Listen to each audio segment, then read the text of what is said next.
Hello guys, welcome to the Elias. मेरा नाम रोहित है। और आज के वीडियो में हम जो एसिड बेसिस एंड सॉल्ट्स जो आपका चैप्टर है उसके कुछ इंपॉर्टेंट क्वेश्चंस देखेंगे। और क्वेश्चंस हम इस तरह से देखेंगे कि लगभग जितने भी इंपॉर्टेंट टॉपिक्स हैं वो कवर हो सकें। और ये सारे जो क्वेश्चंस है वो काफी इंपॉर्टेंट होने वाले हैं। आपको मतलब ऑब्वियसली एग्जैक्टली सेम क्वेश्चंस भी आ सकते हैं और साथ में इसी जो क्वेश्चंस मैं करूंगा उनसे रिलेटेड कॉन्सेप्ट पे भी क्वेश्चंस आ सकते हैं। तो बहुत ही इंपॉर्टेंट क्वेश्चंस होने वाले हैं। तो अच्छे से देखना अपने दिमाग की खिड़कियां खोल के, ठीक है। दिमाग की खिड़कियां खोल के और घर की खिड़कियां बंद करके, ठीक है। चलो पहला क्वेश्चन देखते हैं। ये रहा। Fresh milk of pH 6।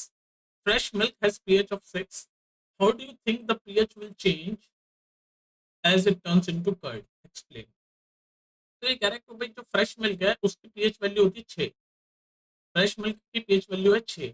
तो कह रहा है आपको क्या लगता है कि पीएच वैल्यू कैसे चेंज होगी जब वो फ्रेश मिल्क कर्ड बन जाएगा, मतलब जब दूध दही बन जाएगा तो उसकी पीएच वैल्यू, जब दूध था तो पीएच वैल्यू 6 थी। तो पूछ रहा है जब कर्ड होगा तो पीएच वैल्यू कैसे चेंज होगी और क्यों चेंज होगी, एक्सप्लेन करने के लिए बोल रहा है। तो हमें पता है जो हमारा मिल्क है, हमारा मिल्क है जब कर्ड बनता है, जब हमारा मिल्क कर्ड बनता है तो उसमें क्या होता है, लैक्टिक एसिड प्रोड्यूस होता है। मिल्क का क्या है, लैक्टिक एसिड प्रोड्यूस प्रोड्यूस करता है, लैक्टिक एसिड, पता है ना आपको। और कौन सा बैक्टीरिया होता है, लैक्टोबैसिलस। इतना डिटेल में पढ़ने की जरूरत नहीं है लेकिन आपको पता ही है। तो ये लैक्टिक एसिड रिलीज करता है जब मिल्क कर्ड में कन्वर्ट होता है। तो ये जो एसिड की जो प्रेजेंस होती है ना, इसकी वजह से जो पीएच वैल्यू है वो 6 से भी नीचे आ जाती है। पीएच वैल्यू 6 से नीचे गिर जाती है क्योंकि एसिडिक कंटेंट बढ़ जाता है जिस लैक्टिक एसिड की वजह से। लैक्टिक एसिड की वजह से एसिडिक कंटेंट बढ़ जाता है। और आपको पता है कि जो पीएच वैल्यू का जो स्केल है उसमें जहाँ बीच में 7 होती है और 7 से नीचे वाले सारे एसिडिक होते हैं, 7 से ऊपर वाले बेस होते हैं। तो जब दूध ही 6 है तो अगर लैक्टिक एसिड बढ़ जाएगा, मतलब एसिडिटी बढ़ जाएगी उस कंटेंट में, तो आपकी पीएच वैल्यू 6 से कम हो जाएगी, यानी कि ज्यादा एसिडिक हो जाएगा। तो इसका आंसर है कि पीएच वैल्यू पूछ रहा है ना कैसे टर्न होगी जब कर्ड होगा, तो पीएच वैल्यू हम बोलेंगे 6 से भी नीचे गिर जाएगी because of this presence of lactic acid when milk is converted into curd. ठीक है, समझ आ गया। बेसिक क्वेश्चन था थोड़ा सा। नेक्स्ट देख लेते हैं। नेक्स्ट क्वेश्चन में हमारे 3 पार्ट पूछ रहे हैं। A milkman adds a very small amount of baking soda to fresh milk. तो क्वेश्चन आपका कह रहा है कि जो दूध वाला है, हमारा जो मिल्क मैन है, मिल्क मैन वाले भैया हमारे, वो क्या करते हैं कि थोड़ा सा ना बेकिंग सोडा डाल देते हैं। फ्रेश मिल्क में ना थोड़ा सा क्या डाल देते हैं, बेकिंग सोडा डाल देते हैं। ये इसने बता दिया। तो पहला पार्ट क्वेश्चन का बोल रहा है, why does it shift the pH of the fresh milk from 6 to slightly alkaline. तो आपको पता है बेकिंग सोडा क्या होता है, बेस होता है, बेसिक होता है नेचर में, नाम ही है बेकिंग सोडा। सोडा सारे बेसिक होते हैं नेचर में।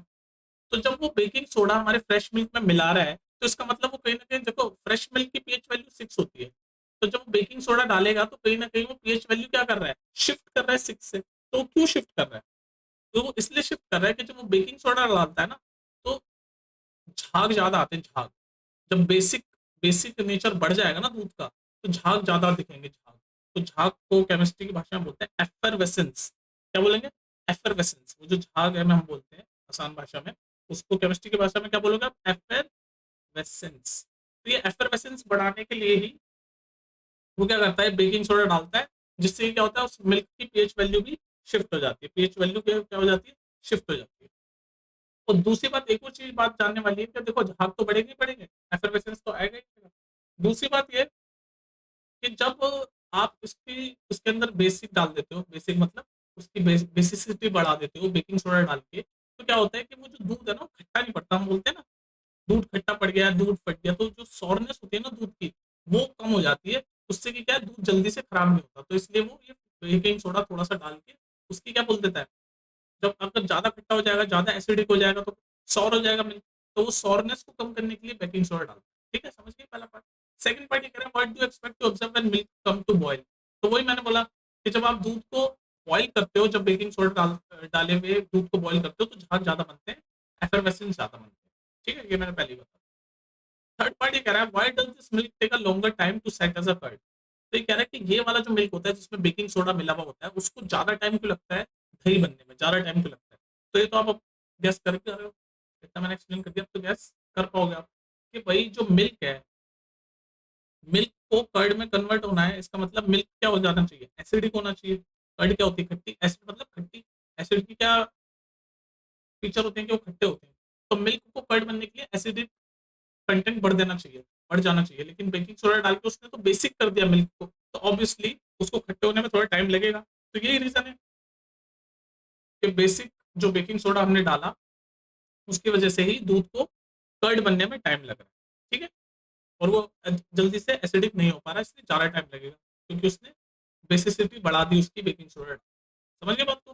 नेक्स्ट देखें, क्वेश्चन नंबर 3। क्वेश्चन नंबर 3 क्या कह रहा है भाई, how the following substance will dissociate to produce ions in their solution. तो यार ये कह रहा है कि 6-7 इन्होंने 5-6 दे रखे हैं एसिड्स, कुछ एसिड दे रखे हैं, कुछ आपके बेस भी दे रखे हैं, और क्या रखे हैं कि कैसे डिसोसिएट होंगे। डिसोसिएट मतलब आसान भाषा में बोलो तो आयंस में टूटेंगे कैसे, आयंस में कैसे टूटेंगे। तो जैसे HCl है, HCl कैसे टूटता है, एक H प्लस आयन बनता है और एक Cl माइनस आयन बनता है। जो प्लस वाला आयन होता है उसको बोलते हैं हम कटायन, जो माइनस वाला आयन होता है उसको हम बोलते हैं अनायन। तो ये बन जाता है H प्लस और Cl माइनस, ऐसे डिसोसिएट होता है ये HCl अपने सॉल्यूशन में। कैसे डिसोसिएट होता है, H प्लस और Cl माइनस में, दो आयंस में डिसोसिएट हो गया ना, डिसोसिएट मतलब टूट गया, ये HCl दो आयंस में टूट गया। जो पॉजिटिव वाला आयन होता है उसको क्या बोलते हैं, नाम याद रख लो, पॉजिटिव वाले का नाम होता है कटायन, और जो नेगेटिव वाला होता है उसको क्या बोलते हैं अनायन। ठीक है, तो फर्स्ट का आपको पता चल गया ये ऐसे टूटेगा।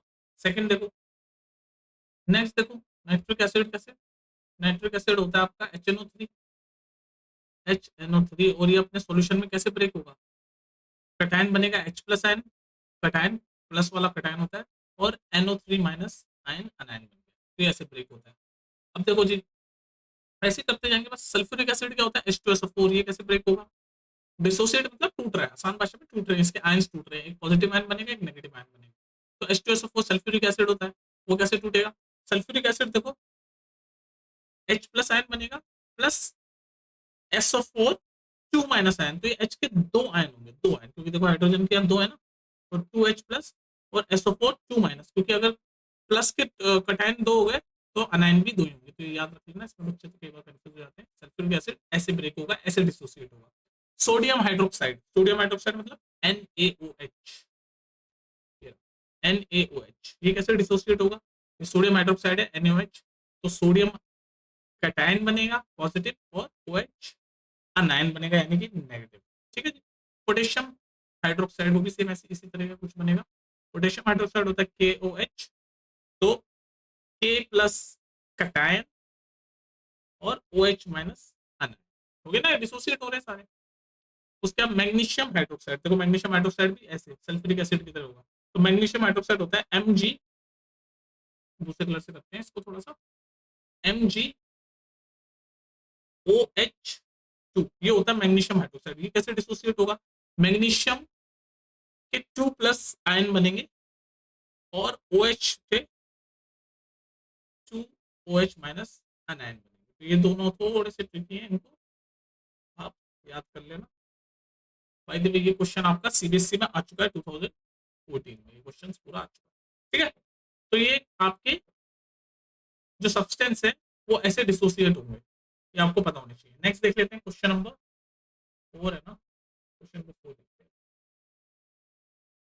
तो नेक्स्ट क्वेश्चन कह रहा है आपका 2 millilitre of sodium hydroxide solution is added to a few pieces of granulated zinc metal taken in the test tube. When the content are warmed, a gas evolved which bubble through a soap solution before testing. Write the equation of the chemical reaction involved and the test to detect the gas. Name the gas which will evolve when the same metal react with dilute solution of a strong acid. तो कोई question बहुत बड़ा दिख रहा है पर बहुत ही easy question है। देखो क्या कह रहा है क्वेश्चन, क्वेश्चन समझ लेते हैं हम पहले। क्वेश्चन ये आपका कह रहा है, सिंपल सी बात कह रहा है, घबराने वाली बात नहीं है।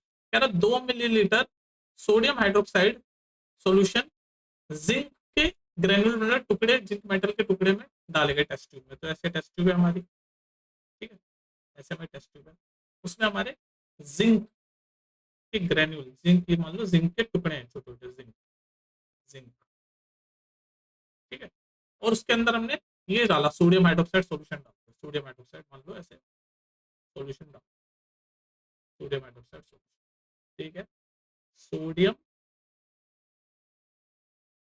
Hydroxide solution. 2 मिलीलीटर डाला हमने। तो जिंक ग्रेन्यूल थे, जिंक मेटल है, ये मेटल है, एक तरीके का मेटल है। इसके अंदर हमने सोडियम हाइड्रोक्साइड बेस होता है, ये एक सॉल्यूशन डाला। ठीक है जी। तो जैसे ही बेस डाला तो ये कह रहा है कि ऐसे गैस इवॉल्व हुई, ऐसे गैस इवॉल्व, ये गैस इवॉल्व, गैस। ठीक है, तो ये पूछ रहा है गैस कौन सी है, ये जो इवॉल्व हुई कौन सी गैस है, इसको कैसे टेस्ट करेंगे।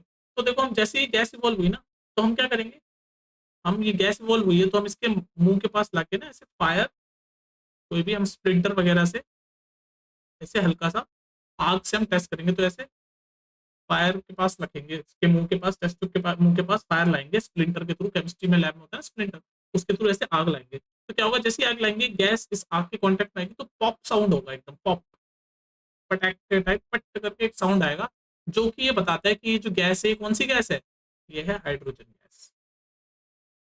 पप करके पॉप पॉप साउंड के साथ ना आवाज आएगी। जैसे हम इस आग को इस टेस्ट ट्यूब के मुंह के पास लाएंगे तो ये गैस जैसी आग से टकराएगी तो पॉप साउंड करेगी। तो जो ये बताती है क्लियरली कि ये जो गैस इवॉल्व हुई है हाइड्रोजन गैस है, तो ये हमने बता दिया कि ये हाइड्रोजन गैस इवॉल्व है। तो ये जो रिएक्शन है वो कुछ ऐसा होगा, रिएक्शन कुछ ऐसा होगा कि हमने जिंक ग्रेन्यूल, मेरा जिंक हमारा मेटल है, यानी कि सॉलिड होगा, मेटल तो सॉलिड ही होता है। तो ये जिंक है हमारा सॉलिड, उसको किससे रिएक्ट करवाया, sodium hydroxide solution, aq solution. तो सोडियम हाइड्रोक्साइड एक्व सॉल्यूशन। तो अब आपका क्या बना, हाइड्रोजन गैस ये इवॉल्व हुई, लेकिन आपको कुछ बना भी तो होगा, सोडियम जिंकेट सॉल्ट बन गया होगा। ये क्या है, मेटल प्लस बेस को रिएक्ट किया तो सॉल्ट बन गया। कौन सा सॉल्ट बना, सोडियम जिंकेट, Na2ZnO2, ये सोडियम जिंकेट है। क्या नाम है इसका, सोडियम जिंकेट। ये भी एक तरीके का सॉल्ट होता है, जिंकेट दिख रहा है ना आपको, सोडियम जिंकेट। हाँ, और ये गैस निकली जो कि हमने टेस्ट कर लिया, स्प्लिंटर यानी आग को इसके पास लाए तो पॉप साउंड आया, जो कि बताता है कि हाइड्रोजन गैस है। तो हाइड्रोजन गैस ये बॉल, तो ये रिएक्शन आपकी हो रही है इसमें, समझ गए। इसको बैलेंस कर लेना, अगर बैलेंस नहीं है तो देखो यहाँ पर सोडियम के दो हैं तो यहाँ भी दो लिखने पड़ेंगे अपन को, ये दो लिख दिया। आई थिंक अब ये बैलेंस है ऑलरेडी, बैलेंस। ठीक है, तो ये बैलेंस होगी। तो यहाँ तक हमारा क्वेश्चन कंप्लीट हो गया। अब आगे पढ़ते हैं, बल्कि यहाँ तक हो गया हमारा, राइट द क्वेश्चन, ये क्वेश्चन बिल्कुल। अभी कह रहा है name the gas which evolve, name the gas which evolve when the same metal, मतलब जब जिंक को हम रिएक्ट करते हैं dilute solution of strong acid. अभी तो हमने बेस से रिएक्ट किया, ये सोडियम हाइड्रोक्साइड क्या होता है, बेस। कह रहा है सेम जिंक मेटल को अगर हम एसिड के साथ रिएक्ट करवाएंगे तो कौन सी गैस इवॉल्व होगी, ये क्या, तो तब भी हाइड्रोजन गैस इवॉल्व होगी। एसिड के साथ रिएक्ट करवाएंगे तब भी हाइड्रोजन गैस इवॉल्व होगी। जैसे फॉर एग्जांपल मैं इक्वेशन लिखता हूँ इसकी, ये जिंक मेटल है, ये सॉलिड है, और इस बार हमने बेस की जगह कोई स्ट्रॉन्ग एसिड ले रहे हैं, तो स्ट्रॉन्ग एसिड मान लो HCl ले लेते हैं। तो HCl के साथ हमने रिएक्ट करवाया, इसको HCl के साथ हमने रिएक्ट करवाया, तो आपका क्या बनेगा, आपका बनेगा जिंक क्लोराइड सॉल्ट बनेगा, ZnCl2, जिंक क्लोराइड आपका सॉल्ट बनेगा, और हाइड्रोजन गैस ही इवॉल्व होगी, ये होगा। ठीक है, तो अगर हम स्ट्रॉन्ग एसिड के साथ भी रिएक्ट करेंगे तो भी यही होगा, जिंक क्लोराइड आपका एक सॉल्ट बनेगा और हाइड्रोजन गैस ही इवॉल्व होगी, यदि हाइड्रोजन। ठीक है, तो ये था बस क्वेश्चन, ये वाला पूरा एक्सप्लेन कर दिया हमने। नेक्स्ट देखते हैं, लंबा चौड़ा लिखा हुआ था तो बच्चे इसमें कंफ्यूज आते हैं, ये भी सीबीएसई में आ रखा है आपके। नेक्स्ट देखते हैं क्वेश्चन नंबर 5। नेक्स्ट क्वेश्चन आपका कह रहा है the pH of a salt used to make tasty and crispy pakora is 14। तो कह रहा है भाई जो हमने सॉल्ट यूज करा हमारे क्रिस्पी पकोड़े बनाने के लिए, उसका पीएच है 14। जो हमने सॉल्ट यूज किया क्रिस्पी पकोड़ा बनाने के लिए, उसका क्या है, पीएच 14। तो आपसे पूछ रहा है आइडेंटिफाई द सॉल्ट, वो कौन सा सॉल्ट यूज किया वो बताओ, और केमिकल इक्वेशन लिखो उसके फॉर्मेशन की, और दो यूजेस भी पूछ रहा है। तो यार देखो सिंपल सी बात है, आपको मैं, आप जिन्होंने मेरे से शुरू से पढ़ा है उनको पता है कि जब हम पकोड़ा या कोई ऐसी चीजें बनाते हैं, मतलब किचन में हम कौन से टाइप का सॉल्ट यूज करते हैं, आपको पता है बात, sodium bicarbonate, sodium bicarbonate salt use करते हैं हम किचन में। कौन सा सॉल्ट है, नाम याद रख लो, सोडियम, सोडियम बाइकार्बोनेट, बाइकार्बोनेट। और इसको कॉमनली क्या बोलते हैं, अब देखो ये तो सॉल्ट केमिकल नेम आ गया जो हम किचन में यूज करते हैं। अब मैं जो उसका कॉमन नेम बता रहा हूँ उससे आपको पता चल जाएगा कि कौन सा है, बेकिंग सोडा। ये सोडियम बाइकार्बोनेट को ही तो बेकिंग सोडा यूज करते हैं हम, बोलते हैं। तो बेकिंग सोडा ही एज अ सॉल्ट हम यूज करते हैं जब हम पकोड़े और ये सब चीजें बनाते हैं। ठीक है, तो अब क्या होगा, केमिकल रिएक्शन भी पूछ रहे हैं इसकी। तो केमिकल रिएक्शन ऐसे होगी कि आपने ये सोडियम बाइकार्बोनेट जो कि होता है NaHCO3, ठीक है, और जब उसको हीट करोगे, ऑब्वियसली जब कुकिंग करोगे तो हीट करना पड़ेगा, तो आपका पहले क्या बनता है, सोडियम कार्बोनेट बनता है, हाइड्रोजन वाटर बनेगा, सॉरी, और आपका CO2 गैस इवॉल्व होगा, CO2 गैस। तो ये आपके रिएक्शन है। अब आप कहोगे ना, जो जो क्रिस्पीनेस और जो पकोड़े की फ्लफीनेस, फ्लफीनेस मतलब जो फूलता है ना पकोड़ा, वो इसकी वजह से बनता है, CO2 गैस की वजह से। इस CO2 गैस जो इवॉल्व होती है ना, उसकी वजह से ये फ्लफीनेस और क्रिस्पीनेस वगैरह बनती है। तो आपको पता चल गया ना, ये इक्वेशन जो पूछा रहा था वो ये रही, ये रहा आपका सोडियम हाइड्रोजन, इसको बैलेंस कर लो, सोडियम क्या 2 है, यहाँ 2 है, आई थिंक अब ये बैलेंस है, हाँ बैलेंस है, ठीक है।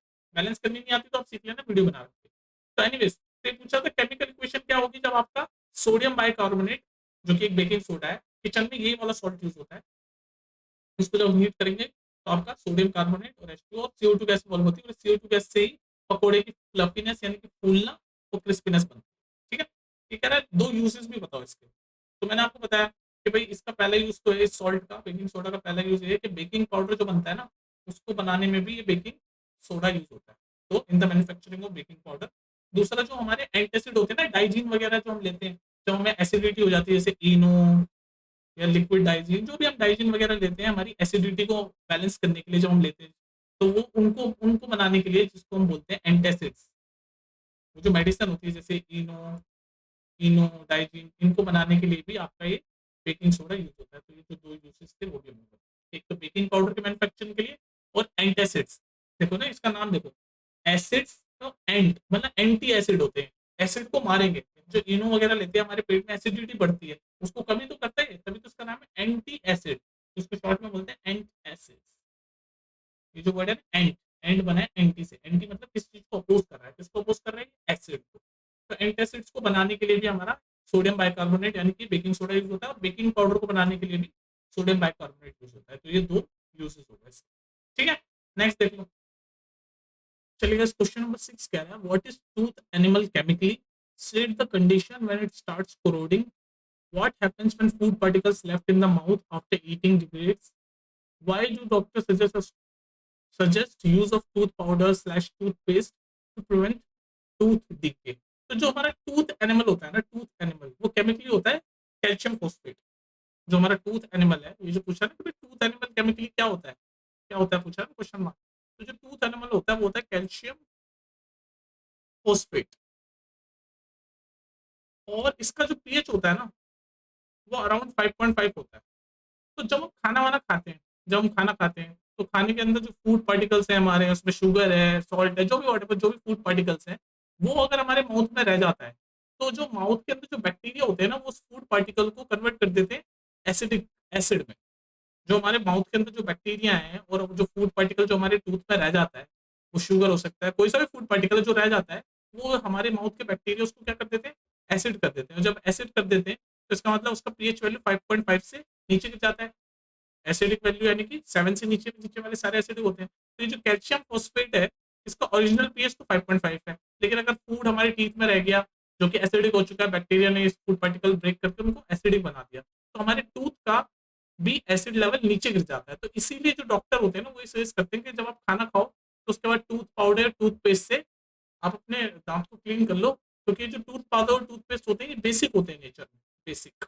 तो ये क्या है कि उसकी जो एसिडिक कंटेंट होता है, जो एसिडिक वैल्यू होती है माउथ की, उसको रिमूव कर देते हैं और माउथ को सड़ने से, टूथ को डिके होने से बचा लेते हैं। तो आप बात समझ में आ गई आप, कि हमारा जो टूथ एनिमल है वो कैल्शियम फोस्फेट से बना होता है केमिकली, और हमारे फूड जब अगर दांत में रह जाता है तो जो फूड माउथ के जो बैक्टीरिया है वो उसको एसिड में कन्वर्ट कर देते हैं, और एसिड की वजह से पीएच वैल्यू नीचे गिरती है, पीएच वैल्यू नीचे गिरती है तो एसिड जो है वो टूथ को डिक करना शुरू करता है। तो इसीलिए हमें टूथपेस्ट या टूथ पाउडर यूज करना चाहिए फूड खाने के बाद, और कंफर्म करना चाहिए कि हमारे माउथ के अंदर कोई फूड पार्टिकल रिमेन ना हो जाए, ठीक है। तो जो हमारे टूथपेस्ट या टूथ पाउडर होते हैं वो बेसिक होते हैं nature,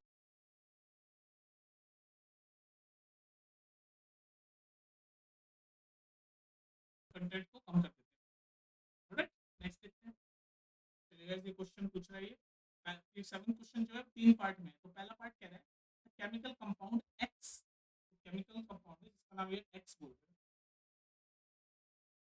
chemical compound x is,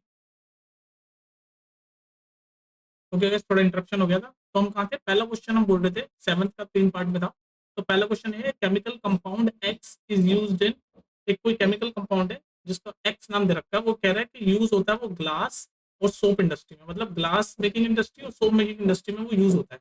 तो कौन सा केमिकल है वो? तो अगर आपने मेरे से चैप्टर पढ़ा है तो आपको फटाक से याद आ जाना चाहिए कि ग्लास और सोप इंडस्ट्री में कौन सा केमिकल यूज होता है, सोडियम कार्बोनेट Na2CO3। तो ये फर्स्ट का आंसर है Na2CO3, यानी कि इसका क्या नाम है, सोडियम कार्बोनेट। तो ये जो सोडियम कार्बोनेट है ना, ये यूज होता है in the manufacturing of glass and soap industry, मतलब ग्लास और सोप इंडस्ट्री में सोडियम कार्बोनेट हम यूज करते हैं for the manufacturing of glass and soap. ठीक है, ये बात समझ में आ गई। सेकंड पार्ट देखते हैं क्वेश्चन का, how many molecules of water of crystallization are present in compound X. कह रहा है भाई कि कितने मॉलिक्यूल ऑफ वाटर प्रेजेंट होते हैं इन दिस कंपाउंड एक्स। तो कंपाउंड हमें पता चल गया सोडियम कार्बोनेट, तो सोडियम कार्बोनेट होता है Na2CO3, और कितने कंपाउंड होते हैं मॉलिक्यूल के, 10, 10H2। ये मैंने दिखाने के लिए अलग कलर से लिखा है। तो इसका आंसर है 10 molecule of water, the molecule of water of crystallization are present in this compound are 10H2, तो Na2CO3.10H2। अच्छा जी, नेक्स्ट देखो, how will you prepare the above compound, मतलब अबव कंपाउंड में पता चल चुका है सोडियम कार्बोनेट है, तो how will you prepare this sodium carbonate starting from sodium chloride. तो कह रहा सोडियम क्लोराइड से ये कैसे आप कंपाउंड बनाओगे, जो भी कंपाउंड एक्स है जो हमें अब तक पता चल चुका है कि सोडियम कार्बोनेट है, तो इसका प्रिपरेशन पूछ रहा है कैसे होगा बेसिकली। तो देख लो कैसे होगा प्रिपरेशन, सोडियम क्लोराइड यानी कि NaCl, तो हम NaCl लेंगे, देखो NaCl लेंगे, ठीक है, अमोनिया लेंगे, कार्बन डाइऑक्साइड लेंगे, वाटर लेंगे, और आपका बनेगा, सबसे पहले बनता है आपका NaHCO3। क्या बनता है आपका NaH, ये रिएक्शन आपको याद होनी चाहिए, मैंने आप वैसे पढ़ा रखी है, आप देख लो। NaCO3 बनेगा और प्लस, यहाँ लिख देता हूँ, प्लस NH4Cl अमोनियम क्लोराइड। तो ये आपका फर्स्ट स्टेप में रिएक्शन में ये होगा। अभी तक आपका सोडियम कार्बोनेट नहीं बना, पहले ये बना, फिर ये जो बना सोडियम हाइड्रोजन कार्बोनेट NaCO3, इसको आप करोगे हीट, ये हीट का साइन है। जब आप इसको हीट करोगे तो आपका डिजायरेबल हमारा जो कंपाउंड है Na2CO3 यानी कि सोडियम कार्बोनेट आपका बन जाएगा, वाटर भी रिलीज होगा, CO2 गैस भी रिलीज होगी। और अगर आप पूछ रहे हो ये क्रिस्टलाइज वाटर ऑफ क्रिस्टलाइजेशन कैसे बनेगा, तो बस ये जो Na2CO3 यहाँ तक ही पूछा वैसे तो, लेकिन अगर Na2CO3 से ये Na2CO3 तो 10H2 बनाना है, तो आप सिंपल बता सकते हो कि Na2CO3 में को रिएक्ट करा दोगे वाटर, 10 मॉलिक्यूल ऑफ वाटर के साथ, तो आपका यहाँ लिख रहा हूँ Na2CO3.10H2 यानी वाटर ऑफ क्रिस्टलाइजेशन बन जाएगा डॉट। ठीक है, तो यह पहले सोडियम क्लोराइड यूज करके हमने सोडियम हाइड्रोजन कार्बोनेट बनाया, फिर सोडियम हाइड्रोजन कार्बोनेट को जब आप हीट करोगे तो आपका डिजायरेबल कंपाउंड ये सोडियम कार्बोनेट बन जाएगा। और अगर आपसे पूछे वाटर ऑफ क्रिस्टलाइजेशन कैसे बनेगा, तो इस सोडियम कार्बोनेट को 10 मॉलिक्यूल ऑफ वाटर से रिएक्ट कराओगे, तो basically sodium carbonate dot 10H2 जो कि है water of crystallization of sodium carbonate बन जाएगा। ठीक है, तो ये जो होता है ना, ये बेसिकली वॉशिंग सोडा है, अगर इसका कॉमन नेम आपको पता करना है तो। ये जो sodium carbonate dot 10 molecule of H2 क्या है, वॉशिंग सोडा। और ये सोडियम कार्बोनेट का क्या है कॉमन नेम, ये भी पता होना चाहिए आपको। ये जो सोडियम कार्बोनेट है इसका कॉमन नेम है सोडा ऐश, सोडा ऐश, और ये है वॉशिंग सोडा। ठीक है, तो ये सब कुछ रिएक्शन है, इक्वेशन है, इसलिए थोड़ा सा डिफिकल्ट लग रहा होगा, लेकिन ये बहुत बार मैं पढ़ा चुका हूँ और आपको ये रिवाइज करने की जरूरत है। और ये इंपॉर्टेंट क्वेश्चन है, आपके CBSE में पहले आ चुका है, 2015 में आ चुका है, आई थिंक 18 में भी आया, तो ये देख लो। नेक्स्ट देखते हैं, चलिए इस क्वेश्चन को देखो, देखो ये क्वेश्चन भी डायरेक्ट आपके जो हमने पढ़ा है कॉन्सेप्ट पे बेस है, कोई इधर उधर घुमा के नहीं है, और बोर्ड में आया हुआ क्वेश्चन है, बहुत ही रिसेंट क्वेश्चन है। तो क्वेश्चन कह रहा है during electrolysis of brine a gas G, मतलब हिंट सा दे रखा है, आपसे पूछ रहा है गैस जी, एक गैस जी लिबरेट हुई, तो एक ब्राइन के इलेक्ट्रोलिसिस में गैस जी लिबरेट हुई एट एनोड, ये बोल रखा है। देखो इसको देख के घबराओ मत, अभी आगे पढ़ो। During electrolysis of brine gas G liberated when this gas G is pass through slake lime, slake lime क्या होता है, कैल्शियम, स्लेक लाइम क्या होता है, स्लेक लाइम होता है कैल्शियम हाइड्रोक्साइड। ठीक है, तो ये जो गैस जी है, जो भी ये गैस जी है, उसको कैल्शियम हाइड्रोक्साइड में यानी कि स्लेक लाइम में पास किया, तो एक कंपाउंड बना सी। तो जो वो जो कंपाउंड सी है वो क्या करता है, वो डिसइंफेक्ट करता है वाटर को, ये हिंट दे दिया इसने कि वो जो कंपाउंड सी है विच वो यूज्ड होता है, which is used for disinfecting drinking water. तो आपको यहीं से गैस कर देना चाहिए कि वो कंपाउंड सी क्या है। भाई डिसइंफेक्टिंग ड्रिंकिंग वाटर कौन सा कंपाउंड करता है, याद है कि नहीं है, ब्लीचिंग पाउडर। अगर आपने पढ़ा है तो आपको याद होना चाहिए, ब्लीचिंग पाउडर जो होता है वो can be use as a water disinfectant. तो ब्लीचिंग पाउडर, और ब्लीचिंग पाउडर का क्या होता है chemical formula, calcium oxy chloride. तो हमें सी मिल गया। ये पहले क्वेश्चन में ये पूछ रहा है, write the formula of G and C. ये सी है, ये रहा ब्लीचिंग पाउडर यानी कि कैल्शियम ऑक्सीक्लोराइड ही है, ठीक है। और ये पूछा था कि भाई जब इसका इलेक्ट्रोलिसिस होता है तो जी गैस लिबरेट होती है, तो जी गैस पता है क्या, क्लोरीन। आपको अगर ये इक्वेशन याद है तो आपको पता होना चाहिए कि क्लोरीन गैस इवॉल्व होती है। तो नेक्स्ट उसने पूछ भी लिया केमिकल इक्वेशन कौन सी है, तो केमिकल इक्वेशन ऐसी है कि आपका ये कैल्शियम हाइड्रोक्साइड, ये रहा कैल्शियम हाइड्रोक्साइड, कैल्शियम हाइड्रोक्साइड जब क्लोरीन के साथ रिएक्ट कराया गया, क्लोरीन के साथ रिएक्ट कराया गया तो आपका क्या बना, कैल्शियम ऑक्सीक्लोराइड, जो कि आपका ब्लीचिंग पाउडर प्लस वाटर। तो ये है वो इक्वेशन जो ये पूछ रहा है। कैल्शियम वाटर, कैल्शियम हाइड्रोक्साइड यानी कि स्लेक लाइम, इस स्लेक लाइम के साथ जब क्लोरीन को रिएक्ट कराया गया तो कैल्शियम ऑक्सीक्लोराइड और वाटर बना, और कैल्शियम ऑक्सीक्लोराइड का कॉमन नेम है ब्लीचिंग पाउडर, ठीक है। तो इसका कॉमन नेम क्या है, ब्लीचिंग पाउडर। तो नेक्स्ट सी ऑप्शन में ये पूछ रहा है what is the common name of C, जो मैं बता चुका हूँ, ब्लीचिंग पाउडर। और इसका केमिकल नेम भी बता चुका हूँ मैं, कैल्शियम ऑक्सीक्लोराइड। क्या है, कैल्शियम ऑक्सीक्लोराइड, ठीक है जी। ये इसका केमिकल नेम है कैल्शियम ऑक्सीक्लोराइड, और इसका कॉमन नेम है ब्लीचिंग पाउडर, ब्लीचिंग पाउडर।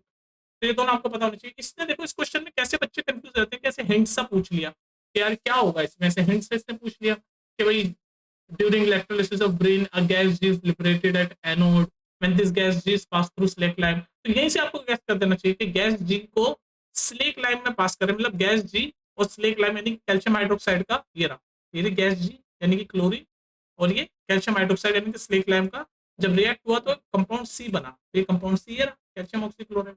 तो आपको सबसे पहले तो ये कंपाउंड सी यहीं से गैस कर लेना चाहिए कि वो जो कंपाउंड सी इसने बोल रखा है which is used for disinfecting of drinking water.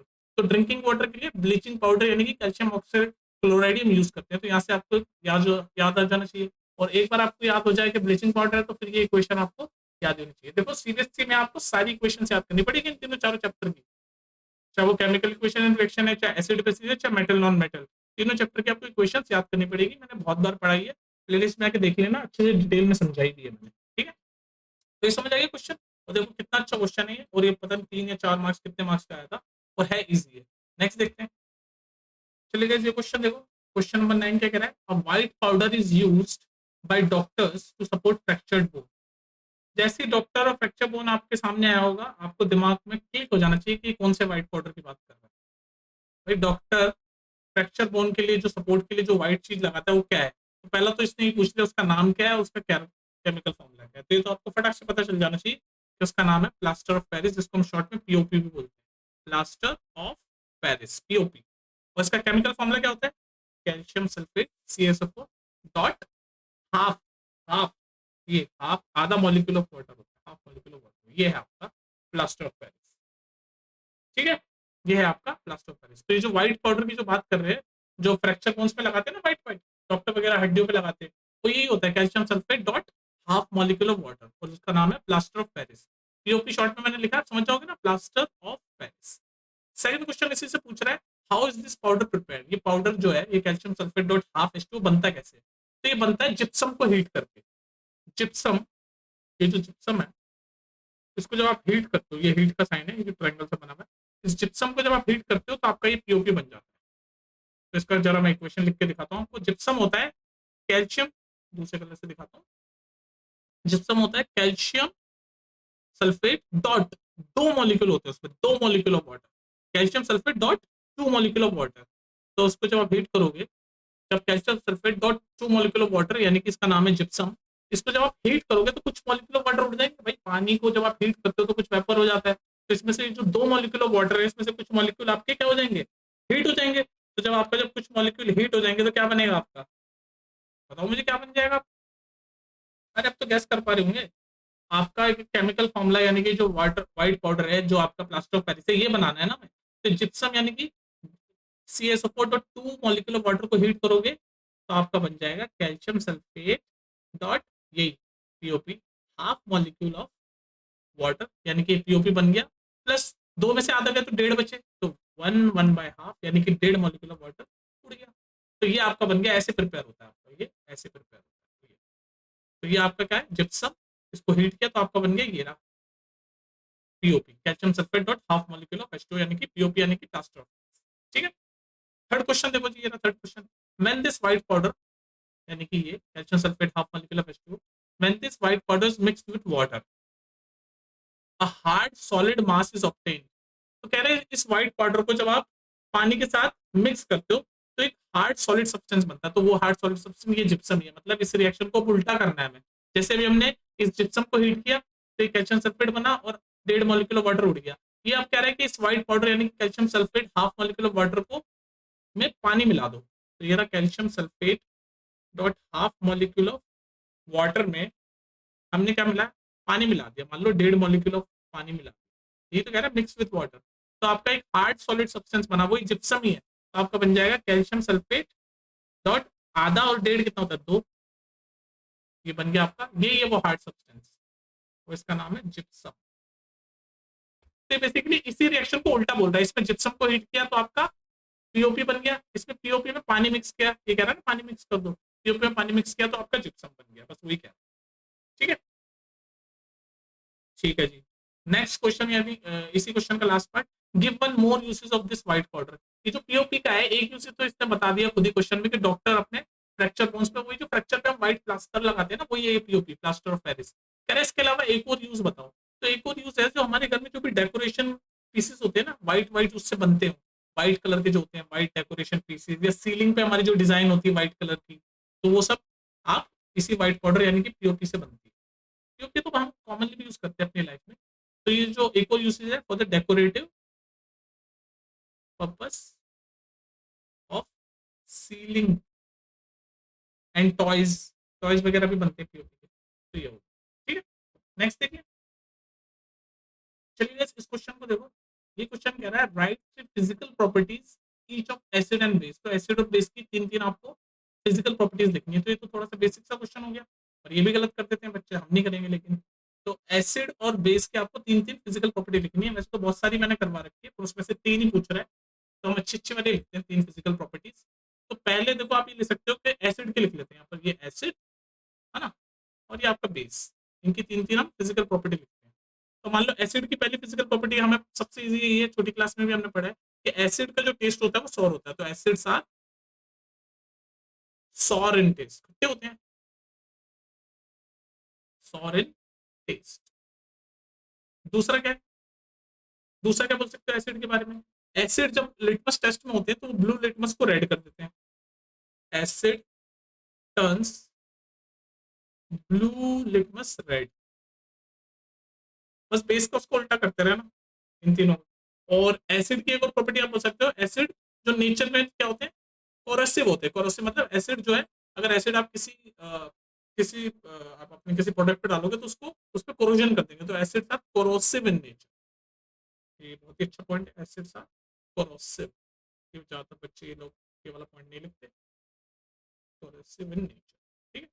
Base के क्या पॉइंट होंगे, इसको उल्टा करते जाओ, acid are sour in taste, base are bitter, कड़वे होते हैं, bases are bitter, bases are bitter in taste, ठीक है। दूसरा इसका उल्टा, एसिड जो है वो ब्लू लिटमस को रेड कर देता है, बेस जो है वो क्या करता है, रेड लिटमस को ब्लू कर देता है, basis turn red litmus. Litmus एक पेपर होता है जो आपका टेस्ट बताते हैं कि भाई ये वो कोई है, उसके ऊपर हम कोई कंपाउंड डालें, तो कोई हम उसके ऊपर अगर कोई भी एलिमेंट डालें तो वो अपना कलर चेंज करके बताता है कि वो क्या है। तो अगर मान लो हमने उसके ऊपर एसिड डाला तो वो ब्लू से रेड में कन्वर्ट हो जाएगा, और अगर बेस डाला तो वो रेड से ब्लू में कन्वर्ट हो जाएगा, ठीक। तीसरा आप बेस के बारे में ये लिख सकते हो कि जो बेस होते हैं ना वो टच करने में ना थोड़ी सोपी फील करते हैं, सोपी, बेसिस आर सोपी इन टच, बेसिस आर सोपी, सोप जैसे टच होते हैं, सोपी इन टच। और भी बहुत सारी चीजें आप लिख सकते हो एसिड और बेस के बारे में, पर इतना आई थिंक काफी है, ठीक है। ये पहला पार्ट हो गया। सेकंड पार्ट देखो थोड़ा सा ट्रिकी है लेकिन इजी है, कह रहा है कि आप ये कैसे शो करोगे एक एग्जांपल के साथ कि जो मेटल ऑक्साइड जो होते हैं वो नेचर में बेसिक होते हैं, और आपको कह रहा है केमिकल क्वेश्चन से बताओ, क्या कह रहा है कि जो मेटल ऑक्साइड है वो बेसिक होते हैं नेचर में। तो मेटल ऑक्साइड मतलब हम कोई सा भी मेटल ऑक्साइड लेते हैं, फॉर एग्जाम्पल चलो मैं लेता हूँ कॉपर ऑक्साइड, कॉपर एक मेटल है और ये ऑक्सीजन डाल दिया तो कॉपर ऑक्साइड यानी मेटल ऑक्साइड हो गया, तो मैंने ये डाला कॉपर ऑक्साइड, ठीक है, और इसको मैंने रिएक्ट करवा दिया मान लो हाइड्रोक्लोरिक एसिड के साथ, तो कॉपर ऑक्साइड क्या है, एक मेटल ऑक्साइड है, उसको मैंने एसिड यानी कि हाइड्रोक्लोरिक एसिड के साथ रिएक्ट करवाया, तो आपका क्या बनेगा, कॉपर क्लोराइड और वाटर। इसको थोड़ा सा बैलेंस कर लो, अगर आपको बैलेंस भी करना है तो क्लोरीन के यहाँ 2 हैं तो यहाँ 2 डालूंगा मैं, हाइड्रोजन के 2, ऑक्सीजन के 1, आई थिंक अभी बैलेंस है, ठीक है कोई नहीं। तो मैंने क्या किया, मैंने ये आपका कॉपर ऑक्साइड लिया, कॉपर ऑक्साइड, और उसको रिएक्ट करवाया मैंने हाइड्रोक्लोरिक एसिड जो कि एक एसिड है, तो हमारा बना है कॉपर क्लोराइड। एक तरह का क्या होता है, सॉल्ट होता है, एक तरह का सॉल्ट होता है एक तरह का, और ये वाटर को सबको पता है वाटर। तो ये जो रिएक्शन है ये प्रूव करती है कि ये जो मेटल ऑक्साइड है ये बेसिक है। अब आप पूछोगे कैसे, क्योंकि ये जो रिएक्शन है ना ये न्यूट्रलाइजेशन रिएक्शन है। न्यूट्रलाइजेशन रिएक्शन क्या होती है, जब हम एसिड और बेस को जब हम रिएक्ट करवाते हैं ना, एसिड और बेस को रिएक्ट करवाते हैं ना, ध्यान रखना न्यूट्रलाइजेशन रिएक्शन में हम एसिड और बेस को रिएक्ट करवा देते हैं। तो जब भी एसिड और बेस को हम रिएक्ट करवाते हैं तो पता है क्या बनता है आपका, सॉल्ट प्लस वाटर, ये आपको याद होना चाहिए। और ये न्यूट्रलाइजेशन रिएक्शन भी बोलते हैं इसको। इसको आप डायरेक्ट ये भी पूछ सकते हैं व्हाट इज न्यूट्रलाइजेशन रिएक्शन। तो जब एसिड और बेस को आप रिएक्ट करवाते हो तो उसको हम न्यूट्रलाइजेशन रिएक्शन बोलते हैं। तो उसमें क्या प्रोडक्ट बनता है, आपका प्रोडक्ट बनता है सॉल्ट प्लस वाटर। तो जब एसिड और बेस को मैंने रिएक्ट करवाया तो हमारा बना सॉल्ट प्लस वाटर। तो यहाँ पर भी देख लो कॉपर क्लोराइड सॉल्ट है और ये वाटर है, और ये मुझे कंफर्म पता है कि ये एसिड है। तो इसका मतलब ये जो मेटल ऑक्साइड है बेस की तरह एक्ट कर रहा है, तभी तो एसिड प्लस बेस ने सॉल्ट और वाटर बनाया। ये वाली रिएक्शन मुझे पता है कि जब भी एसिड और बेस रिएक्ट करते हैं तो सॉल्ट और वाटर बनता है, और यहाँ पर मुझे पता है कॉपर क्लोराइड सॉल्ट है और ये वाटर है। तो इसका मतलब, और ये हाइड्रोक्लोरिक एसिड है ये भी पता है, तो इसका मतलब ये जो कॉपर ऑक्साइड है किसकी तरह एक्ट कर रहा है, ये बेस की तरह एक्ट कर रहा है, तभी तो एसिड प्लस बेस मिलके सॉल्ट एंड वाटर बना आपका। तभी तो